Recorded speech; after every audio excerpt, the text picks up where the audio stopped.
ఏంటి అంటే ఆయన తన యొద్దకు వచ్చేటువంటి ప్రజలను బట్టి ఆయన కనికరము కలిగిన వాడు, అలాగే వారిని అందరినీ బట్టి ఆయన ఆలోచన చేయగలిగినటువంటి వాడు.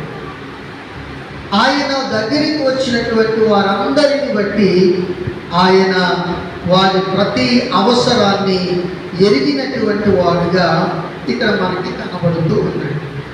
ఎలాంటి అవసరాన్ని ప్రభు కలిగి ఉన్నాడో, ఎలాంటి ఆలోచన ప్రభు కలిగి ఉన్నాడో ఆయన మాటలను బట్టి మనం కొన్ని మాటలు వింటాం. దానికంటే ముందు చిన్న ప్రార్థన చేద్దాం. ప్రియమైన కళ్ళు మూసుకున్నట్లయితే చిన్న ప్రార్థన.